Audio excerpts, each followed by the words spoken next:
そしてマシュが戻ることを信じ、準備を整え、カルデアは裁判へと向かうのだった。私もめんどいけどいろいろと手伝ったんだよね。いつだって何千何万何億回でも間違えて、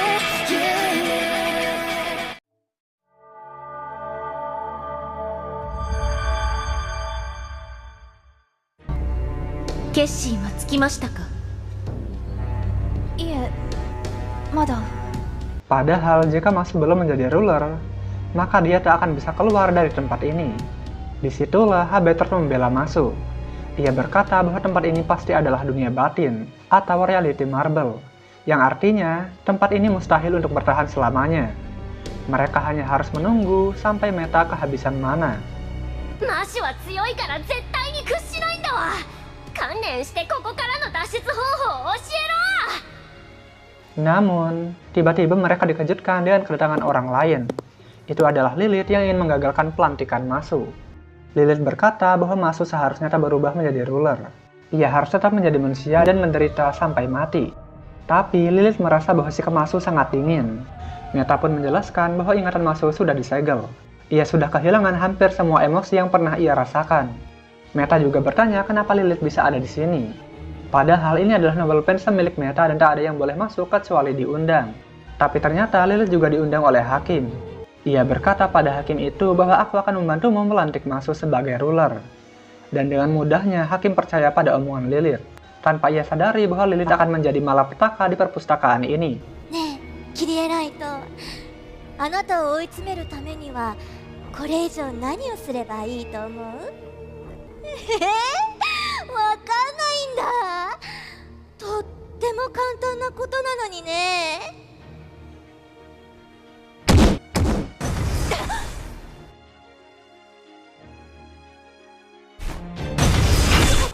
狙いは僕？風よ。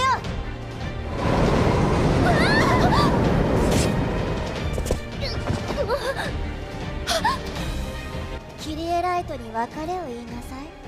それくらいは待ってあげる。 Di titik ini, Habeter tak tahu apa yang akan terjadi selanjutnya. Ia mungkin akan mati dan meninggalkan Masu begitu saja.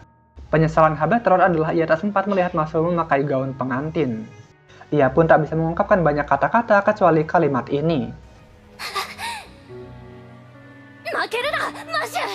他人に言われて自分を決めちゃダメだ。最後までキリエライトのこと考えてるんだ。感心感心。やめない。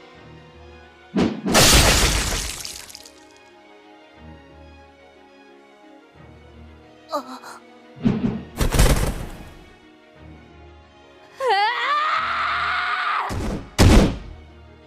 こまでか。まあいいや。 Kini Meta sudah tahu bahwa Lilith berbohong. Ia sama sekali tak berencana untuk membantu Meta meyakinkan Masu. マシュ・キリエライトは何にもなれない。ここで一生腐ってしまえばいい。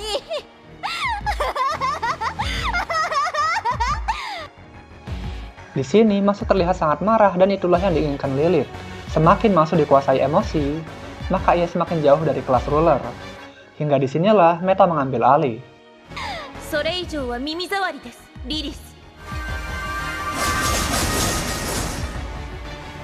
Meta berkata jika Lilith mati di sini, maka ia juga akan mati di dunia nyata. Tapi sayangnya, Lilith yang ini bukan versi asli. Dia adalah Lilim yang dirasuki oleh Lilith. Dan Lilim itulah yang akan mati sebagai tumbal serangan. 朽ち果てろ、朽ち果てろ。この世界で苦しみ続けろ。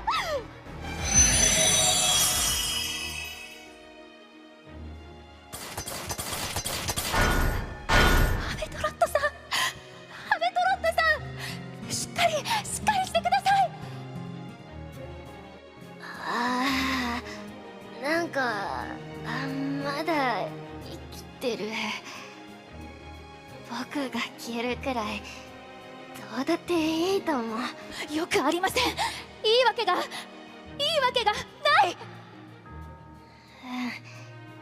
そっか。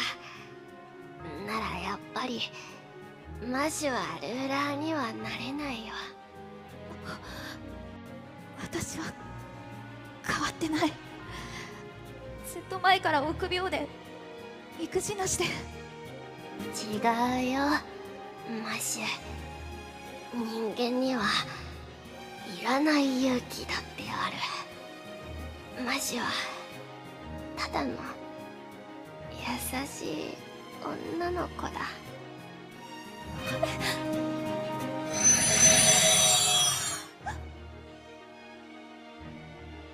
トロットさん、メトロットさん。落ち着きなさい、マシュ・キリエライト。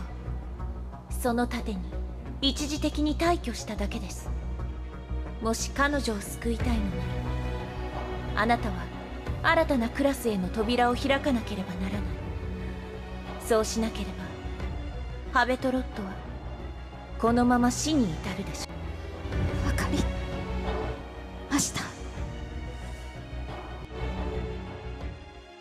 Di sisi lain, para pengrajin ini sudah selesai menservis malaikat peringkat 4 ke bawah. Dengan ini, para malaikat itu bisa diperbudak kapan saja. Dan sekarang mereka ingin diberi upah. Dan kali ini bukan coklat atau sejenisnya, melainkan uang 10 juta QP. Karena Moriarty malas farming, maka ia bertanya boleh ngutang atau tidak. Tentu saja jawabannya adalah tidak. Mereka bukan guru honorer yang gajinya bisa ditunda. Dari situlah Mori mengajak Fujimaru farming. Dengan ini, kedua pengrajin itu sudah mendapat gaji mereka. Di saat yang sama, mereka kedatangan seorang tamu. Itu adalah Kirei yang mengajak mereka ke pengadilan. Tapi sebelum itu, Amakusa mengajak Fujimaru bicara berdua. Ia berkata bahwa Kirei adalah pendeta yang nyaris sempurna. Emosinya sangat stabil dan punya peluang menjadi ruler. Namun, jika Fujimaru menghadapinya dengan sungguh-sungguh, maka celah akan terlihat. Mereka pun berkumpul dan akan berangkat pagi ini bersama Kirei. Di sepanjang jalan, mereka akan menempatkan malaikat mereka untuk melawan para malaikat hakim. Tapi seperti biasa, Meta ingin digendong oleh Fujimaru.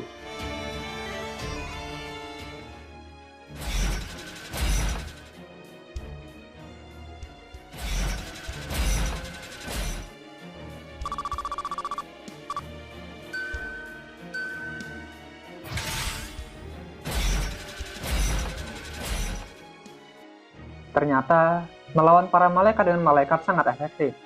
Mereka sudah setengah jalan dan akan sampai ke pengadilan tak lama lagi. Masalahnya, malaikat lain terus berdatangan dan bisa menyerang mereka kapan saja. Mori pun menyarankan agar mereka menjauh dari malaikat tingkat pertama. Tapi setidaknya, kekuatan Meta sudah cukup untuk mengulur waktu. Dan disinilah, parti Fujimaru berhadapan dengan penjaga yang sebenarnya. Itu adalah Raja Asoka yang pernah tinggal di kosan bersama mereka. Tapi sejak awal, ia adalah seorang gatekeeper yang bertugas menjaga gerbang ini. Dari situlah pertempuran pun dimulai. Parti Fujimaru menang dan Asoka mengizinkan mereka lewat.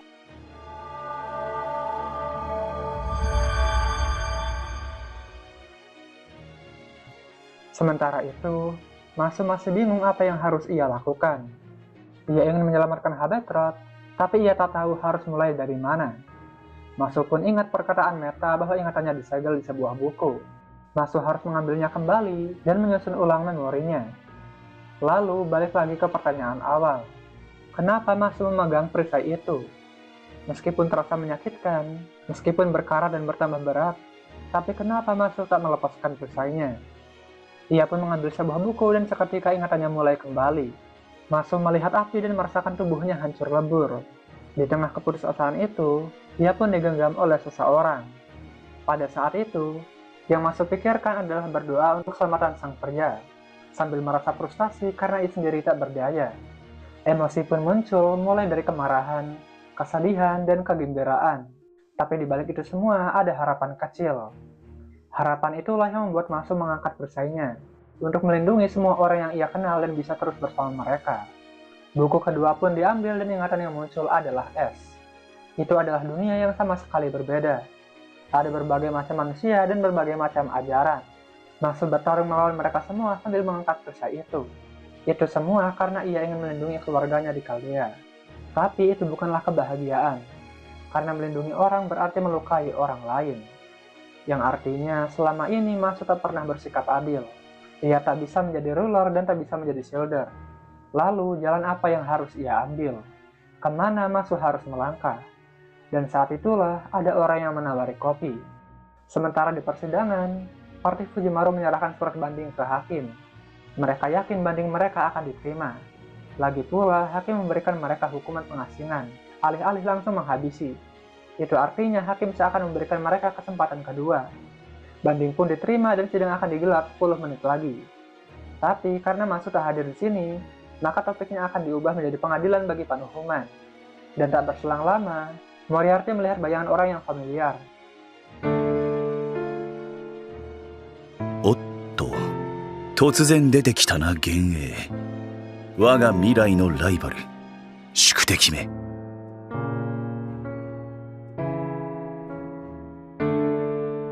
何も言わないのか。そうか。いいか、いいかシャーロック・ホームズ。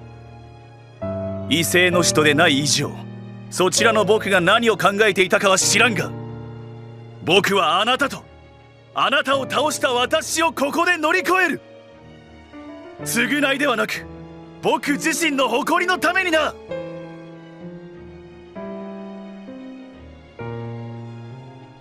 肩をすくめるな、ムカつく。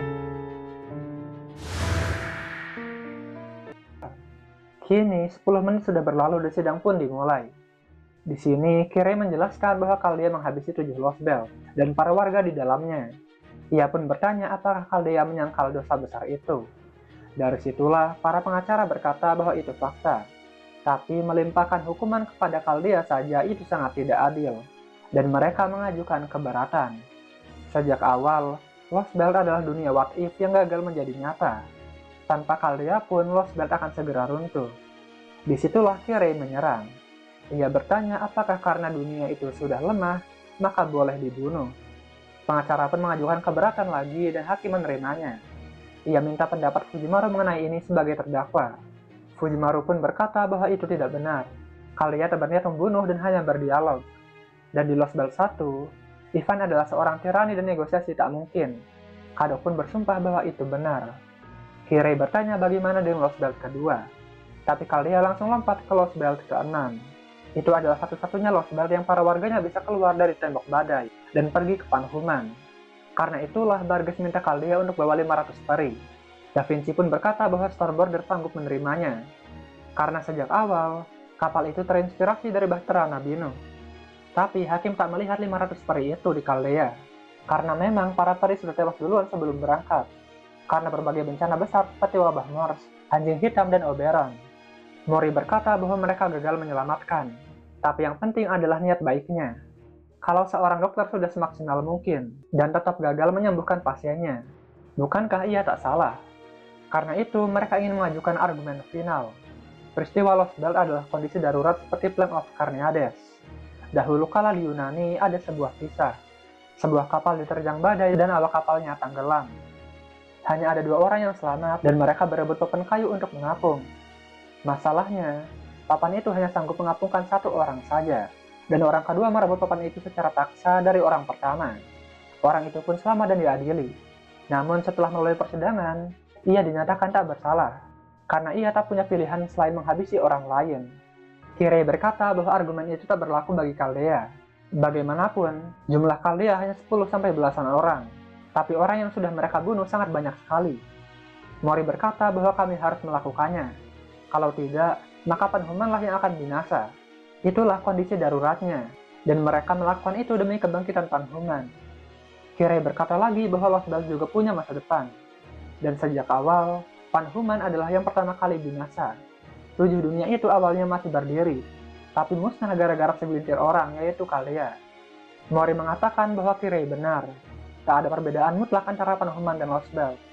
Tapi bukan berarti yang menang itu adil dan yang kalah itu jahat. Chaldea sudah sampai di titik ini dan itu pantas dihargai. Lagi pula, jika Panhuman lenyap bersama Lost Belt, maka tak ada yang tersisa di tanah tandus ini. Dan mereka tak punya jaminan bahwa makhluk hidup baru akan muncul. Disitulah hakim berkata bahwa Chaldea benar. Tapi ia percaya bahwa Chaldea berdosa. Ia akan menghancurkan Panhuman dengan hukuman dewa sambil menunggu makhluk hidup berikutnya. Mendengar hal itu, Dante seakan tak percaya. Hakim selama ini tak netral dan benci Panhuman. 私は嫌いなのです。人類が、反人類史が、何もかも。この私の嫌悪は、主も同じだと信じていますので。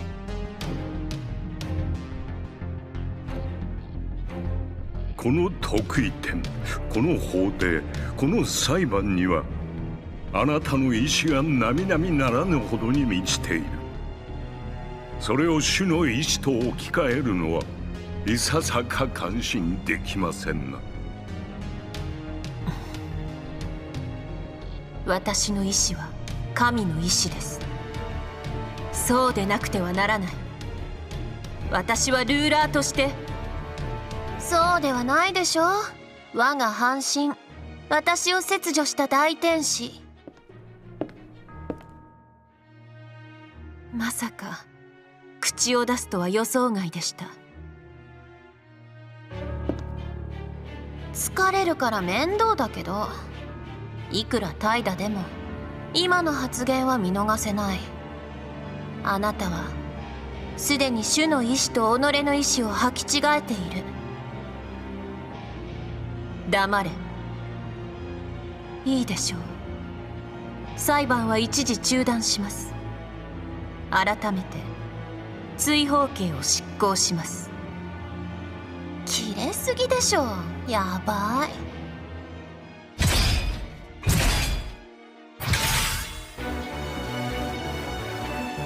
少しでいい。ひるませて。そうしたら私が何とかする。あ、それからいろいろと楽しかったよ。うん。じゃあさようなら。追放刑、あてもなくさまようことが正しき罪の贖いです。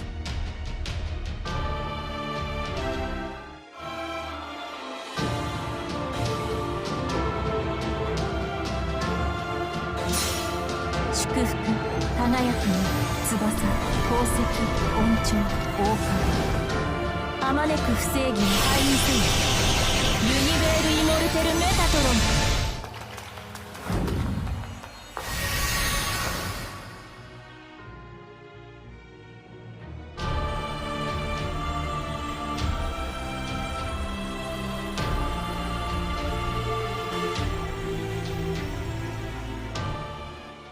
Dan kita sudahi saja sampai sini. Kalau ada yang mau nambahin silahkan ketik di komentar. Kalau mau request lewat Sabaria juga boleh. Dan tolong berikan hype pada video ini jika kalian suka.